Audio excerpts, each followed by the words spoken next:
আমরা সালাত এবং সালাম প্রেরণ করছি রহমাতুল লিল আলামিন প্রাণাদিক প্রিয় নবীর দরবারে আজম শরীফে, যে সালাতু সালাম ছাড়া অন্য কোনো ইবাদতকে আল্লাহ পাক কবুল করে না, সালাতু সালাম ছাড়া কোনো আমলই কবুল হয় না। সেই প্রিয় নবীর দরবারে আজম শরীফে প্রাণ ভরে শ্রদ্ধা ভরে মস্তক অবনত করে আমাদের যত প্রেম ভালোবাসা সব দিয়ে প্রিয় নবীকে সালাত এবং সালাম জানাই। আল্লাহ পাক যেন আমাদের পক্ষ থেকে কবুল করেন, মঞ্জুর করেন বলে আল্লাহুম্মা আমিন। আমরা স্মরণ করছি মহামহিম পুত পবিত্র আহলে বায়াত আলাইহিমুস সালামগণকে, খোলাফে রাশিদিন, মাকবুল সাহাবা কেরাম, আইম্মাতে দ্বীন এবং জামে আউলিয়া কেরামদেরকে, যাদের বদৌলতে আমরা মুসলমান হয়েছি, আল্লাহ আল্লাহ রাসূলের নাম মোবারক আমরা বলতে পেরেছি। সে আউলিয়া কেরামের পদাচরণের কারণে আজকে আমরা মুসলমান কলেমার রঙে রঙিন হয়েছি। আল্লাহ পাক যেন সেই আল্লাহর ওলিগণের উসিলায় আমাদের কবুল করেন, মঞ্জুর করেন বলে আল্লাহুম্মা আমিন।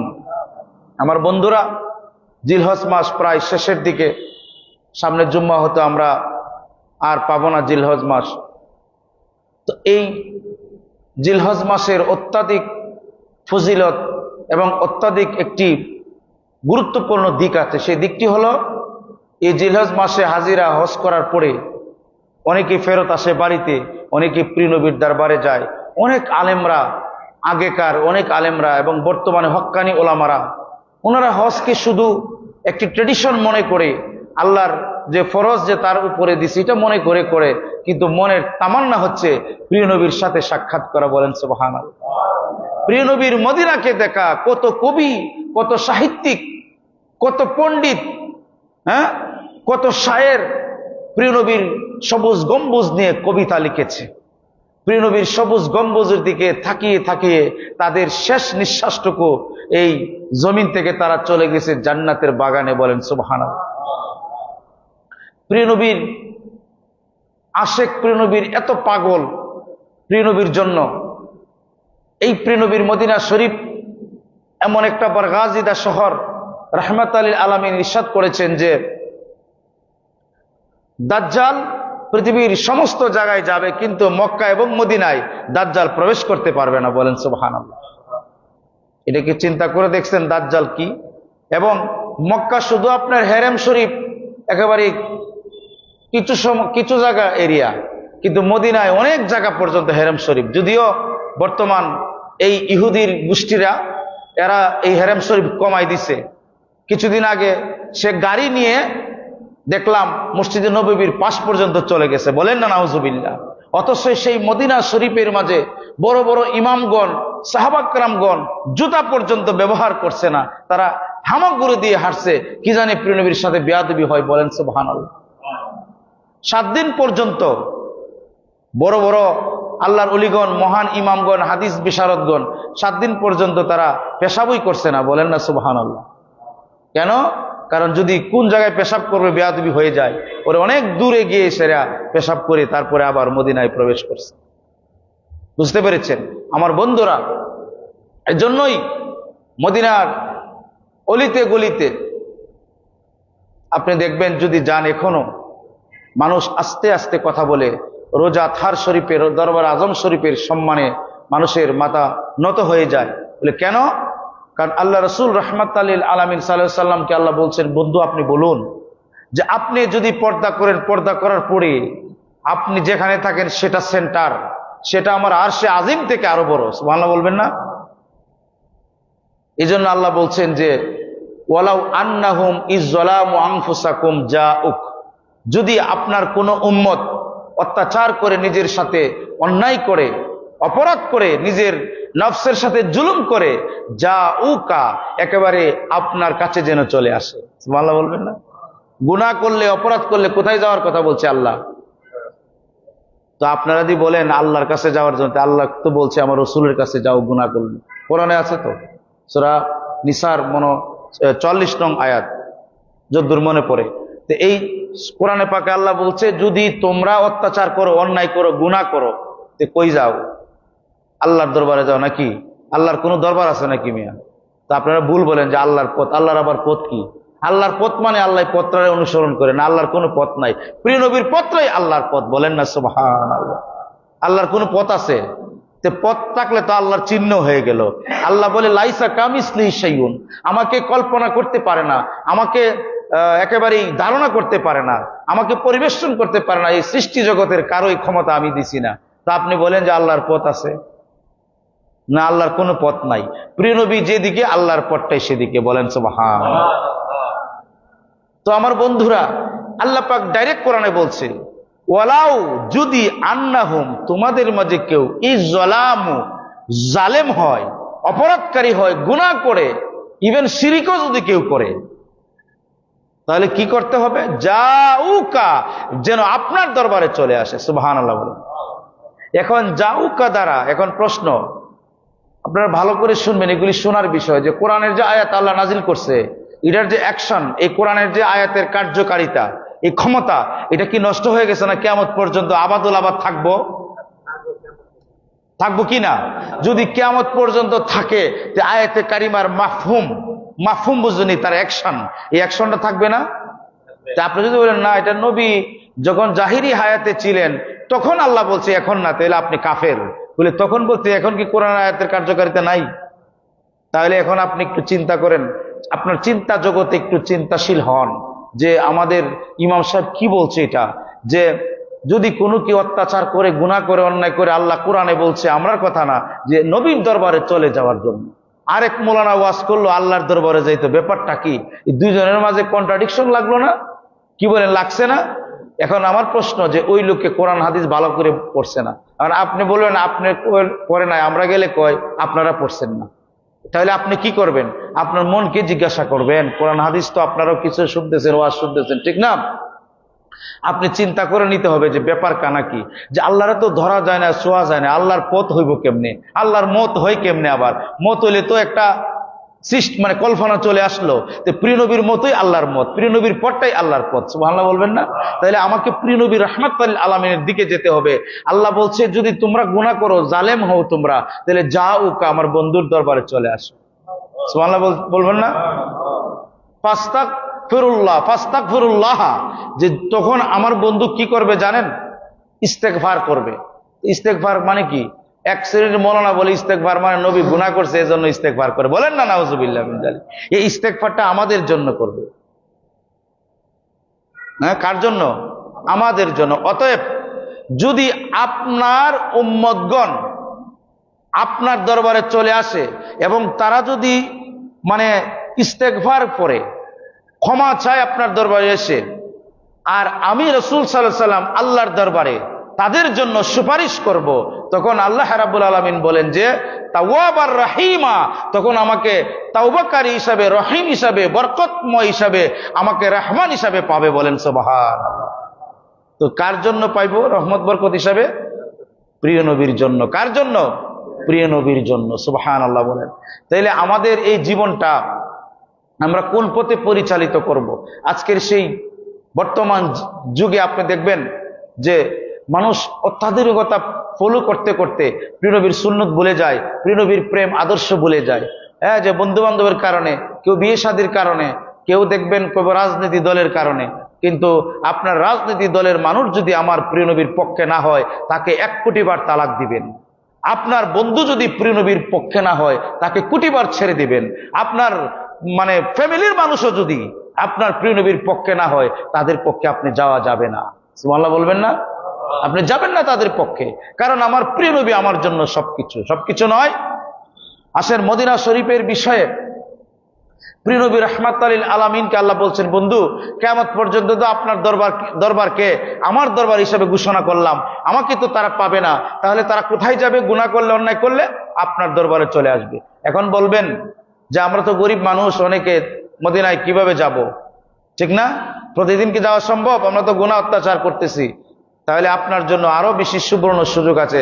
আল্লাহ রাব্বুল আলামিন বলছে, বন্ধু আপনি বলুন, ইন্না আরসালনাকা শাহিদাও ওয়া মুবাশশিরাও ওয়া নাযীরা। বলেন না সুবহানাল্লাহ। হ্যাঁ আমার বন্ধু, আমার দোস্ত, আমার হাবিব, আপনার অসহায় গরিব উম্মত হবে, তারা প্রতিদিন এমনকি প্রতি সপ্তাহ আপনার দরবারে আসতে পারবে না। হে আমার বন্ধু, আমার হাবিব, আমি আপনাকে হাজির এবং নাজির বানাইলাম। আমার বন্ধু, পৃথিবীর যে প্রান্ত থেকে, যেই কোণা থেকে আপনার আশেক, আপনার প্রেমিক প্রেমিকারা যদি সালাতু সালাম পড়ে আপনাকে উসিলা করে, আমি রাব্বে কারীম তাদের দুয়ারে কবুল করে নেব। বলেন সুবহানাল্লাহ। শুধু তাই নয় আমার বন্ধুরা, আপনি যখন দুরূদ শরীফ পড়বেন, সালাতু সালাম পড়বেন, একদিন নয়, 2 দিন নয়, 3 দিন নয়, এভাবে পড়তে পড়তে যখন 40 দিন পর্যন্ত চক্ষু বন্ধ করে যখন আপনি দুরূদ শরীফ পড়বেন, আল্লাহুম্মা সাল্লি আলা সাইয়্যিদিনা মুহাম্মাদিন নবিয়্যিল উম্মি ওয়া আলিহি ওয়া সাল্লিম, অথবা আপনি যখন পড়বেন আল্লাহুম্মা সাল্লি আলা সাইয়্যিদিনা মুহাম্মাদি ওয়াসিলাতি ইলাইকা ওয়া আলিহি ওয়া সাল্লিম, আল্লাহুম্মা সাল্লি আলা সাইয়্যিদিনা মুহাম্মাদি সিরাজাম মুনিরা ওয়া আলিহি ওয়া সাল্লিম, এরকম যখন আপনি সালাতু সালাম দুরূদ শরীফ পড়তে থাকবেন, একদিন নয়, 2 দিন নয়, 7 রাত্রির মাথায় রাহমাতাল লিল আলামিন অবশ্যই আপনাকে দেখা দিবেন। বলেন সুবহানাল্লাহ। আল্লাহ নবী বলেন, আমার সাহাবারা শোনো, যদি আমি নবীকে কেউ একবার স্বপ্নে যোগে দেখতে পারে, অবশ্যই অবশ্যই সে আমাকে বাস্তব দেখবে। বুখারী শরীফের হাদিস। বলেন সুবহানাল্লাহ। কি কইছি বুঝছেন? স্বপ্নে যোগে যারা দেখবে প্রিয় নবীকে, বাস্তবে অবশ্যই দেখবে। হাদিস শরীফ, বুখারী শরীফের হাদিস। কিন্তু আমরা তো স্বপ্নে যুগে দূরের কথা কল্পনাও করি না যে প্রিয় নবীকে দেখবো। সালাতু সালাম আমরা পড়বো, যখন এশারের নামাজ পড়ি আমরা এই দোকানে চলে যাই, এদিকে চলে যাই, আড্ডা মারে, বন্ধু বান্ধব নিয়ে মোবাইল এই সেই করে। কিন্তু এশারের পরে আপনি মাস্ট বি, যদি মুসলমান মুমিন হয়ে থাকেন, 100 বার দুরূদ শরীফ পড়তে হবে। কয়বার? আপনি কয়বার পড়েন কল্পনা করেন। কিন্তু আল্লাহর ওলিগণ পড়তো, মোটামুটি আল্লাহর ওলিগণ পড়তো 500 বার, আর যারা স্পেশাল ওলি তারা 1000 বার প্রতিদিন দুরূদ শরীফ পড়তে। বলেন সুবহানাল্লাহ। আমরা তো 100 বারও পড়তে পারি না। কোন রকম নামাজটা পড়ে এরপরে শেষ, এরপরে তারা আর পাওয়া যাবে না। যে তোমারই নামাজের কি কামাইলো গেল? তুমি নামাজ পড়ে, নামাজ একটা শান্তির জিনিস, তুমি নামাজ পড়ে কায়মানুবাক্যে ধ্যান করে প্রিয় নবীর রওজা শরীফ সবুজ গম্বুজে ধ্যান করে যদি তুমি পড়ো, দুরূদ শরীফ যদি পড়ো, আল্লাহুম্মা সাল্লি আলা সাইয়্যিদিনা মুহাম্মাদিন নবিয়্যিল উম্মি ওয়া আলিহি ওয়া সাল্লিম, 1 বার 2 বার 3 বার 100 বার যখন পড়বেন, দেখবেন প্রিয় নবী থেকে আপনার পর্দা উঠে যাবে, কলবের মাঝে একটা প্রশান্তি, শান্তি আসতে থাকবে। বলেন সুবহানাল্লাহ। করেই দেখেন আপনি, না করলে বুঝবেন কেমনে? মিষ্টির যত গুণাগুণ বয়ান করি আমি, যদি না খায়েন তো এটা কি আমি বুঝবো এটা মিষ্টি কেমন? কি বোঝা যাইব? এজন্য আল্লাহ নবী বলছেন, মদিনার কত সম্মান, মক্কা থেকে মদিনার ডাবল সম্মান, আরো বেশি সম্মান। বলেন সুবহানাল্লাহ। বলে হুজুর আপনি কি বলেন? কিছুদিন আগে এক হুজুরে ওয়াজ করছে যে মদিনা শরীফের মাঝে আল্লাহ পাক এমন ভূমিকম্প দেবে, মদিনা শরীফ কেঁপে কেঁপে উঠবে। বলেন নাউজুবিল্লাহ। এরপরে আর কিছু কয় না, এরপরে আর ওয়াজ করে না। এরপরে হাদিসের একটা ইবারত আছে, বলে না 1881 নম্বর হাদিস বুখারী শরীফের মাঝে। সে যখন এই ওয়াজটা করছে, আমি কিতাব অধ্যয়ন করলাম, আগেও তো জানতাম, কয়েকটা কিতাব পড়ে দেখলাম এটা একটা মিথ্যাবাদী, একটা মিথ্যা ওয়াজ করছে। ভূমিকম্প হবে এই কথা হাদিস শরীফে নাই। এই হাদিসটা বয়ান করছে 2 টুকরা, কিন্তু সামনেও করে নাই, পিছনে করে নাই। কথাটা কি বুঝছেন আপনি? যেমন মনে করেন একজন ডাক্তারের কাছে গেছে, হাতুড়ি ডাক্তার, বুঝলেন, এটাকে বলে খোয়াক ডক্টর। হাতুড়ি ডাক্তার মানে কোন রকম শূন্য শুনছে, এবার এইটার এই ওষুধের কাজ হয়। তো এরকম একজন হাতুড়ি ডাক্তারের কাছে গিয়ে বলছে যে তার একটা শিশু আর কি, বাচ্চা, যে ডায়রিয়া হয়েছে। তখন সে কিতাবের মধ্যে পড়ছে, যদি শিশুর ডায়রিয়া হয়, আরো কয়েকটা রোগ হয়, তাহলে শিক আছে না, শিক গরম করে তার বুকের মেঝে সেক দিতে হবে, দিলে তার কি হবে? তার ডায়রিয়া বা রোগ চলে যাবে। এই হাতুড়ি ডাক্তারে কি করছে, এমবিবিএস করে, ভালো বিদেশ থেকে পড়াশোনা করে আসছে, বিদেশের ডাক্তার, বুঝছেননি? তখন সে এটা পড়ে টুরে শিশু বাচ্চার বুকে যখন আপনি সেক দিছে লোহার শিক দিয়া, তখন কি হইল? তখন বাচ্চাটা মারা গেছে। তখন তার বিরুদ্ধে সবাই আপনার কেস করছে যে আপনি কি ডাক্তার হলেন, আপনি বাচ্চারে শিক দিছেন লোহার মানে গরম করে, বাচ্চা তো মারা গেছে। আমি তো বইও পাইছি, এটা বইও আছে, পরে বইও লেখা আছে, যদি কোনো বাচ্চা ডায়রিয়া হয়, বাচ্চা শাবক লেখছে, শাবকের, ছোট শাবকের যদি ডায়রিয়া হয়, তাহলে শিক গরম করে তার বুকে কয়েকবার লাগাইলে ডায়রিয়াটা আস্তে আস্তে কমে যায়। তো পরের পৃষ্ঠা লেখা আছে, যদি বাচ্চাটি গরুর বাচ্চা হয়, বাচ্চাটি কি এর বাচ্চা হয়, আর সে কি দিল? মানুষের বাচ্চার মেঝে লাগাই দিছে।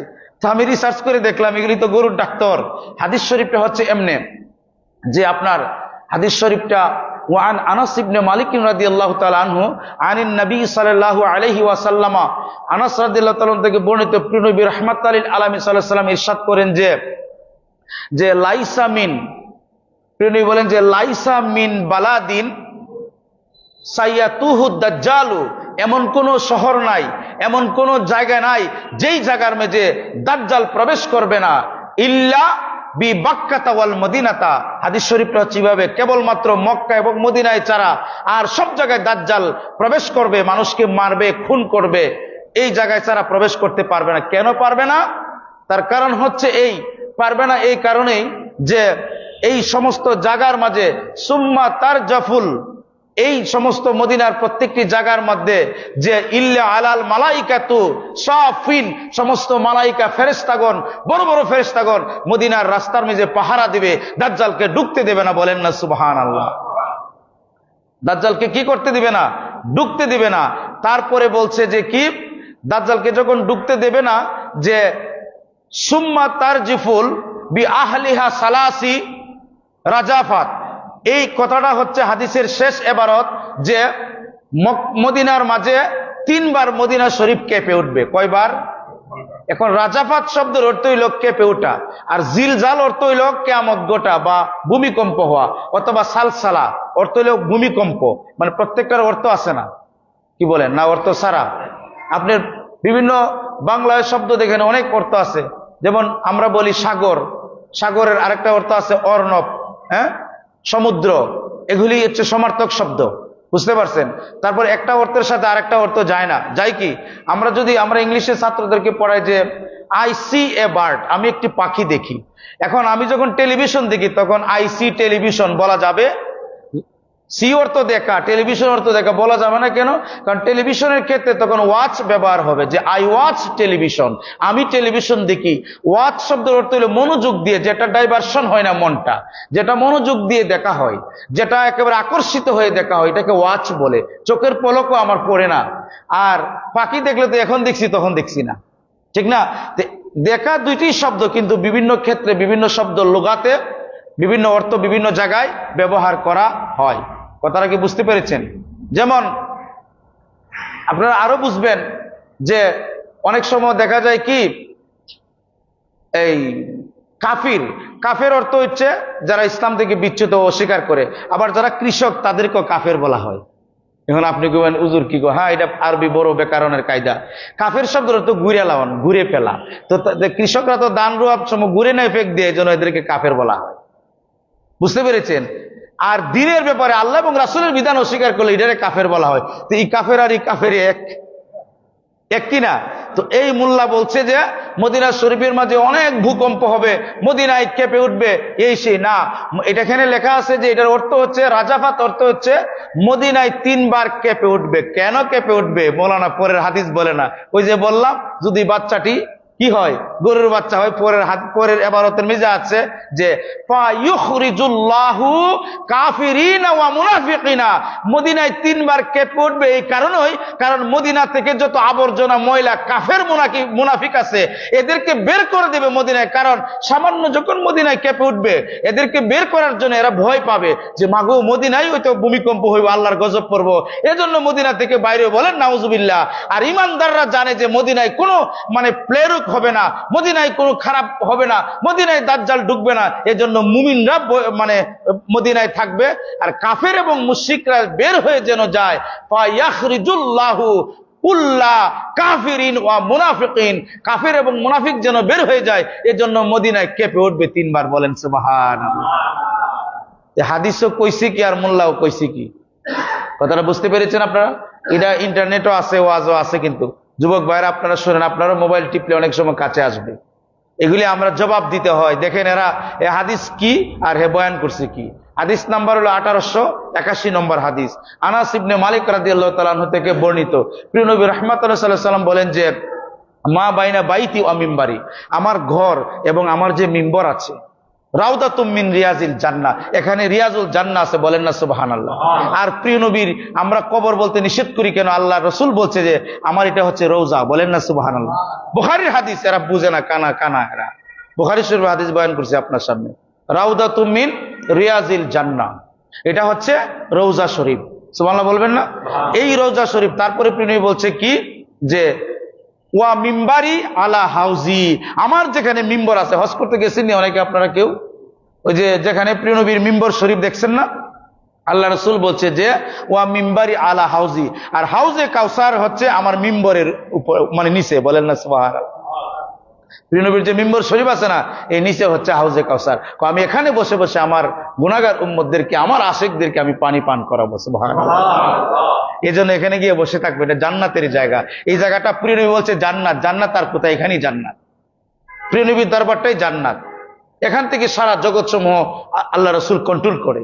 আল্লাহ সেই পাওয়ার দান করছে প্রিয় নবীকে। হ্যাঁ, আপনি যদি বলেন যে আমি আল্লাহর পথে আসি, আপনি মুনাফিক। মুনাফিকরা বলতো আল্লাহর কসম করে বলছি আমরা আল্লাহর পক্ষে আছি, জীবে না। এটা ভুল, মিথ্যা কথা। আপনি কসম করে বলতে প্রিয় নবীর পক্ষে আছেন, আর প্রিয় নবীর পক্ষে মানে আল্লাহর পক্ষে। কথা বুঝতে পেরেছেন আমার বন্ধুরা? আল্লাহ রসুল রাহমাতুল লিল আলামিন সাল্লাল্লাহু আলাইহি ওয়াসাল্লাম ইরশাদ করেছেন যে মদিনা থেকে যত আবর্জনা এমন ভাবে বের করে হবে, যেভাবে যে মানে যারা কামার মানে লোহারে পুরায় মানে জং বের করে দেয় না, ঠিক এইভাবে খারাপ মানুষ মদিনা থেকে বের করে দেবে। মদিনায় সব ইমানদার থাকবে, সুবহানাল্লাহ বলেন। সেই মদিনা শরীফ নিয়ে আপনারা মিথ্যাচার করেন। হজ তো ঠিকই করা অবশ্যই দরকার, আমরা করছি, কিন্তু মদিনা যদি না যান আপনি কিসের হজ করলেন আমার হিসাব আসে না। আপনি বলবেন শরীয়তে এই নাই সেই নাই, শরীয়ত আছে, আপনি শরীয়ত বুঝেন না। তো শরীয়ত তো প্রিয় নবী, বলেন না সুবহানাল্লাহ। তো যিনি শরীয়ত, কথাটা মন দিয়ে বুঝেন, যিনি শরীয়ত, যিনি শরীয়তের মূল, শরীয়ত বানাইছে, শরীয়তের যিনি সবকিছুর মূল, সেই ওনার কাছে গেলেন না, তে শরীয়ত কারিটা। কথাটা কি বুঝছেন আমার? বুঝেন নাই? বাবা আপনার, হ্যাঁ, আপনি বাবার সন্তান, আপনি ছেলে, তাই না? তো আপনার বাবার বাড়ি আছে, আপনি মূল, বাবারে না দীক্ষা আপনি হরিরে দীক্ষা গেলেন গা। আপনি কি ভালো ছেলে? কি ছেলে? জারজ ছেলে, আপনি শয়তান ছেলে, ঠিক না? ঠিক। যারা ও রে ওরি রে মা বাবার চেয়ে বেশি প্রাধান্য দেবে, তারা ভালো নয়। বলে হ্যাঁ শ্বশুর শাশুড়ি মার মতো সম্মান করব, কিন্তু মায়ের থেকে বেশি প্রাধান্য দেব। হ্যাঁ, কি বলেন যুবক ভাইয়েরা আমার? হ্যাঁ, অনেকে আছে শ্বশুর শাশুড়ি লেগে জান দিলে কলজা কাটটা দেয়, ঠিক না? কেন? তোমার মা বাবা কি করছে? তোর মা বাবার ভরণ পোষণ করা দায়িত্ব, শ্বশুর শাশুড়ির দায়িত্ব তোমার নয়, তার ছেলে মেয়ের জন্য তার দিকে দায়িত্ব, ঠিক না বেঠিক? আমার বন্ধুরা, আজকে আমরা প্রিয় নবী থেকে যোজন বিয়োজন দূরে চলে গেছি। প্রিয় নবী ইরশাদ করেছেন যে মদিনা শরীফ এমন একটি বরগাজিদার জায়গা। প্রিয় নবী বলেন যে এটার নাম ছিল ইয়াসরিব। কি নাম ছিল? ইয়াসরিব। কিন্তু আমি যখন আসলাম এটা হয়ে গেছে মদিনা। আর এই মদিনার অলিতে গলিতে মদিনার মানুষকে যারা কষ্ট দেবে তারা মুনাফিক। তারা কি? মুনাফিক। মদিনার মানুষের সাথে প্রতারণা যারা করবে, আল্লাহ রসুল বলছে তারা এমন ভাবে গলে যাবে যেভাবে পানির মাঝে নুন গলে যায়, এভাবে তারা ধ্বংস হয়ে যাবে যদি মদিনার মানুষের সাথে কেউ প্রতারণা করে। কথাটা বুঝতে পেরেছেন?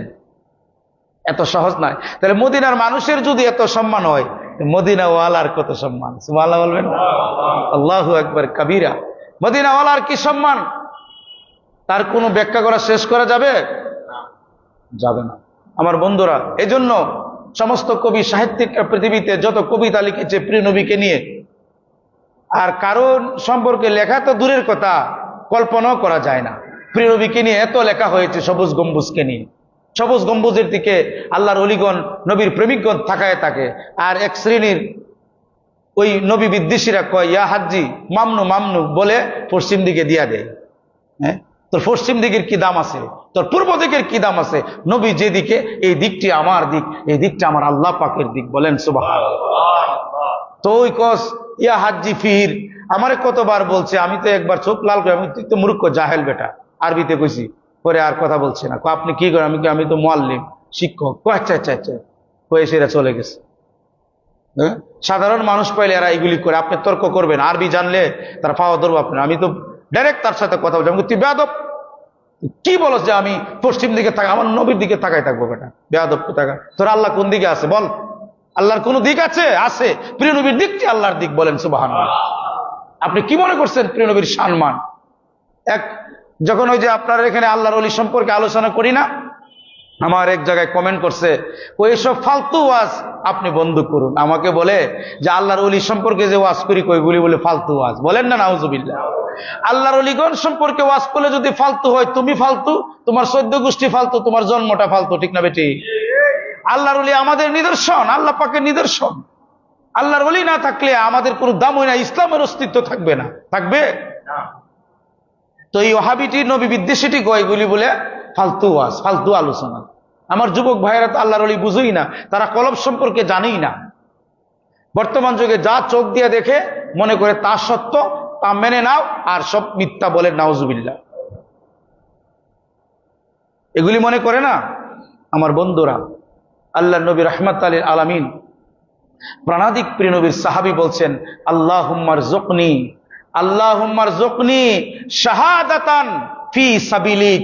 আল্লাহ, তুমি আমাকে এমন মত দেও তোমার রাস্তায়, এমন মৃত্যু দান করো, ওয়াজআল মাউতি, আমাকে মত দান করো, ফি সাবিলিক, বাইতি সাবিলিক, ফি মদিনাতি সাবিলিক, ফি মদিনাতিন নবী, আমার নবীর শহরের মাঝে, নবীর সাথে আমাকে তুমি মৃত্যু দান করো, যেন প্রিয় নবীর দরবারের আজম শরীফে, প্রিয় নবীর মদিনায় আমার কবর হয়। বলেন সুবহানাল্লাহ।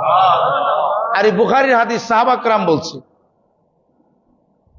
ওয়াজআল মাউতি ফি বালাদি রাসূলিক, ওয়াজআল, এবং আমাকে মৃত্যু দান করো, ফি মাউতি, আমার মৃত্যু দেও, আমার শেষ নিঃশ্বাস ত্যাগ করাও, ফি বালাদি রাসূলিক সাল্লাল্লাহু আলাইহি সাল্লাম, প্রিয় নবীর মদিনা শরীফের মাঝে আমার মৃত্যু তুমি দান করো। বলেন সুবহানাল্লাহ। সাহাবা کرام বুখারী শরীফের মাঝে মদিনার তামান্না করে এভাবে, আর মদিনার নবীর আল্লাহু আকবার কাবীরা। এজন্য প্রিয় নবীর পক্ষে আমাদের 16 কলা থাকতে হবে। কোন কলায়? একটু এদিক সেদিক করলে চলবে না। আপনি চলতে পারেন, আমরা রিসার্চ করে দেখছি, আপনি চলেন, আপনি প্রিয় নবীর বিরুদ্ধে চলেন, প্রিয় নবী যা বলছে তা না মেনে চলেন, চলতে পারবেন, কিন্তু শান্তি পাবেন না মনের মাঝে। মনের মাঝে মানে প্রেম অনুভব করবেন না। দেখবেন কি জানি আপনার মিসিং হয়ে গেছে, আপনার হৃদয়ে কেমন জানি কষ্ট অনুভব হচ্ছে। খারাপ বন্ধুদের সাথে, আমার যুবক ভাইরা, তুমি বিড়ি খাইতে পারো, নেশা করতে পারো, তুমি আরো খারাপ কাজ করতে পারো, তুমি দৌড়াদৌড়ি করতে পারো, কিন্তু দিন শেষে তোমার হৃদয়ে তুমি শান্তি খুঁজে পাবে না। কেননা? কারণ তুমি অবৈধ রাস্তায় ছিলে। শয়তানের রাস্তায় সাময়িক আনন্দ লাগে, কিন্তু ওই রাস্তাটা যতক্ষণ থাকেন, চলে আসলে তখন বিবেক বলে, আমি মুসলমানের সন্তান, আমার কি কাজটা করা উচিত, আমি কি এদিকে যাওয়াটা আমার উচিত ছিল। তখন আপনার ভিতরে একটা অনুশোচনা কাজ করে। যখন অনুশোচনা কাজ করবেন, বুঝবেন এই রাস্তাটা আপনার সঠিক। আর ওই যার জন্য অনুশোচনা করছেন, এই রাস্তাটা সঠিক নয়, এটা খারাপ রাস্তা। কারণ প্রিয় নবী রাহমাতুল লিল আলামিনের আদর্শ কি এটা, যে বন্ধু বান্ধব মিলে রাস্তার মধ্যে বিড়ি খাওয়ান? এটা কোনো বোন গেলে তার সাথে ইফটিজিং করন, কোনো ভাই রাতের আধারে একা আসলে ডাকাতি করন, হ্যাঁ, তার বিভিন্ন জিনিসপত্র রেখে দেওয়া, এটা কি প্রিয় নবীর আদর্শ? কি বলেন, আদর্শ? তো এগুলি যে আমরা করতেছি কেন? এগুলি বেড়ে যাচ্ছে প্রিয় নবী থেকে দূরে সরে যাওয়ার কারণে। হ্যাঁ, দুনিয়াটা কষ্টের জায়গা। আপনি বলবেন যে দুনিয়াতে আপনি যদি শান্তি চান, আবার আখিরাতেও মুক্তি চান, এটা সম্ভব না। কারণ আর দুনিয়া সিজ্জুল মুমিনিন, আল্লাহ নবী বলছেন মুমিনের জন্য দুনিয়াটা একটা জেলখানা। কাজেই কোনো মুমিন এই দুনিয়ায় যদি শান্তি তালাশ করে, সে শান্তি পাবে না। বুঝতে পেরেছেন? তো কি তালাশ করবে? আল্লাহ এবং রাসূলকে তালাশ করবে। হুজুর দুনিয়া কি ছেড়ে দেবো না? দুনিয়া ছাড়বেন কোন? ব্যবসা করবেন, বাণিজ্য করবেন, লেনদেন করবেন, কিন্তু প্রিয় নবীর প্রেমে করবেন, ঠিক না? সবসময় কলবে প্রিয় নবীর জিকির রাখবেন। যখন আজান হবে মসজিদে চলে আসবেন, নামাজ পড়ে আবার ব্যবসার কাজে চলে যাবেন। বুঝতে পেরেছেন? কাজ করেন, মনে করেন দোকান ও রেস্তোরাঁয়, বিশেষ করে হোটেলে রেস্তোরাঁয় যারা কাজ করে, তারা কিন্তু নামাজ পড়ে না, বেশিরভাগ নামাজ পড়ে না। মনে করে কাস্টমার আছে, থাক কাস্টমার, বসে থাক ভাই, বসেন, আমি নামাজ পড়ে আসতেছি। সুবহানাল্লাহ বলে। আমি আমার দাম্ভিক মস্তককে, আমার অহংকার জীবনকে আমি আমার রবের কুদরতি কদমে আমি সেজদা করে আমি এটাই জানান দিচ্ছি, রব তুমি আমার মনিব, আমি তোমার গোলাপ, আমার মাথাটা সবসময় তোমার কুদরতি কদমে। বলেন সুবহানাল্লাহ। মনিব আপনাকে বলল, আব্দুল সালাম, আব্দুর রহমান, তুমি তো কপি শপের মাঝে চাকরি করো। এই শপটার নাম কি? এখানে যে একটা দোকান, নাম কি? হ্যাঁ, বৈরব ফুড এবং রেস্টুরেন্টের মাঝে তুমি জব করো। শত শত কাস্টমার, এখন তুমি যাবে না, মালিককে বলবেন, মালিক আপনি আমার দুনিয়ার রূপক মালিক, কিন্তু আমার প্রকৃত মালিকে আমাকে ডাক দিছে, তুমি মালিক আজকে আছো কালকে নাই, ধ্বংস হয়ে যাবে, তোমারও আরেকটা মালিক আছে, কিন্তু আমার এমন এক মালিক আমাকে ডাক দিছে, আমি মসজিদের মাঝে আমার মালিকের ডাকে আমার মস্তকটাকে আমি নত করে দেব, তুমি আমারে চাকরিতে রাখলে রাখো, না রাখলে নাই, আমার দাম্ভিক মস্তককে আমি রহমান রহিমের দরবারে আমি নত করে দেব। বলেন সুবহানাল্লাহ। তখন ফুডের মালিক কইব, মাইগো একদিন দুদিন বাবা তুই যাও, হ্যাঁ বলে আপনার ধরেন বেশি কাস্টমার আছে, যে এখন খুব ভিড়, 5 মিনিট সময় নিয়ে যাও, বুঝবেন আল্লাহ আপনাকে পরীক্ষা করতেছে, তখন তাড়াতাড়ি আসবেন। সুবহানাল্লাহ বলেন। তখন কি করবেন? তাড়াতাড়ি আসবেন, কারণ তখন শয়তানে আপনার সাথে খেলতেছে। হ্যাঁ দেখবেন নামাজের সময় হইলে, ভালো কাজের সময় হইলে কাস্টমার আয়ে, অথবা অন্য কোনো কাজ করলে এটা বাইরে যায়, ঠিক না? বা কোনো বন্ধুর সাথে দেখা হয়ে যায়, হ্যাঁ যে দুইটা কথা কইলেই বন্ধুর সাথে, অথচ নামাজের টাইম আপনার বন্ধু এখানে রিজেক্টেড, আপনার সবকিছু রিজেক্টেড। আপনি কাজ করেন না, যেই লোকে যদি আপনাকে নামাজে না দিতে যায়, কাজ করবেন না, তাকে বুঝাবেন আপনি যে আমাকে তো নামাজ পড়তে হবে, যদি না দেয় আপনি কাজ ছেড়ে চলে আসবেন, আল্লাহ আপনাকে রিজিকের ব্যবস্থা করে দেবে। বলেন সুবহানাল্লাহ। কারণ যেই সাধারণ একটা মানুষের কাছ থেকে আপনি চলে আসলেন, কার কাজে চলে আসলেন? আপনি আল্লাহর দিকে চলে আসছেন। আল্লাহ কই, যে বান্দাটা আমার গোলামটা আমার দিকে চলে আসছে, দুনিয়ার মানে লুপ সে করে নাই, তাহলে তার জিম্মাদার, তার মালিক আমি আল্লাহ হয়ে গেলাম। বলেন সুবহানাল্লাহ। আমাদের জন্য কি আল্লাহ রাসূল যথেষ্ট না? এই জন্য আমরা বলি মুখ দিয়ে আল্লাহ রাসূল যথেষ্ট, কিন্তু আসলে যথেষ্ট নয়। আপনাকে যদি এই ব্যাপারে আমি ওয়াজ করি, 24 ঘন্টা বলতে পারবো আমরা কত প্রতারক, আমরা নিজেরাই মুনাফিক, আমরা নিজেরা প্রতারক, আমরা নিজেরা ভণ্ড, আমরা নিজেরা মিথ্যাবাদী। নিজের কলবকে জিজ্ঞাসা করে দেখেন, আপনি ওয়াজও বলেন, বাড়িতে নামাজে বলেন আমি আল্লাহ তোমার পক্ষে আছি, রসুল তোমার পক্ষে আছি, কিন্তু যাওয়ার পরে এমন এক বন্ধুর সাথে চলাফেরা করেন, এই বন্ধুটা আল্লাহ রাসূলের পক্ষে নাই। যাওয়ার পরে এমন ব্যবসা করেন যেটা আল্লাহ রাসূলের বিধান না, ঠিক না? আপনি বের হওয়ার পরে এমন কাজ করেন, এমন নেতাগিরি করেন, এমন রাজনীতি করেন যে রাজনীতিটা আল্লাহ রাসূলের পক্ষে নাই। তাহলে কি আপনি আল্লাহ রাসূলের পক্ষে রইলেন না মিথ্যা কথা? মিথ্যাবাদী, প্রতারক। মানুষকে প্রতারক বলার আগে নিজের জিজ্ঞাসা করেন, আমি কি ষোলকলায় আল্লাহ এবং রাসূলের পক্ষে আছি কিনা? যদি না থাকি আমি চেষ্টা করুন, আমি কি করুন? চেষ্টা করব। আমার ভাইয়েরা, ইমানি ভাইয়েরা, এগুলি খুব গুরুত্বপূর্ণ কথা আপনাদেরকে আমি বলছি। হয়তো আপনারা মনে করতে আমরা খতিব সপ্তাহ দেখি, উনি তো ওয়াজ করে, এখন তো ইউটিউবে আছে। না না না, ইউটিউবে ওয়াজ পাবেন না, ইউটিউবে বিতর্কিত ওয়াজ পাবেন। কিছু শয়তান আছে ইউটিউবার, দুইটা কথারে কাটটা লাগায়া, জোড়া লাগায়া বেজাল সমাজে সৃষ্টি করে দেয়, ঠিক না? ওই যে আগে বলছিলাম, যদি বাচ্চাটা কি হয়, গরুর বাচ্চা হয়, মানুষের বাচ্চার মধ্যে লাগাই দিছে। তো এরকম বর্তমান যুগে আপনাকে কোরআন, সুন্নাহ, ইজমা, কিয়াস, বিশেষ করে আউলিয়া কেরামের পথ মতের উপরে আপনাকে থাকতে হবে যদি ঈমান বাঁচাতে হয়। হাদিস শরীফের মাঝে আছে, শেষ জামানায় মানুষ এভাবে ধোঁকা পড়ে যাবে, যদি সে কোথাও মুর্শিদ না পায়, ইমাম না পায়, তাহলে মসজিদের ইমামের কাছে যেন সে বায়াত হয়। বলেন সুবহানাল্লাহ। তাও যদি না পায়, গাছের শিকড় যেন কামড় দিয়ে থাকে, তো যেন শয়তানের কাছে না যায়। কথা বুঝতে পেরেছেন? কোথায় না যায়? শয়তানের কাছে না যায়। মুসলমানরা যেন জামাতবদ্ধ থাকে, একজন ইমামের অনুসরণ করে যেন থাকে। সুবহানাল্লাহ বলবেন না? বলে কেন? আল্লাহ কোরআনে বলছে, হ্যাঁ, ইয়াউমা নাদউ কুল্লা উনাসিম বিইমামিহিম, যে কাল হাসরের ময়দানে আল্লাহ পাক প্রত্যেক গোত্রকে, প্রত্যেক জাতিকে তার ইমামের, লিডারের, নেতার নাম ধরে ধরে ডাকবে। বলেন সুবহানাল্লাহ।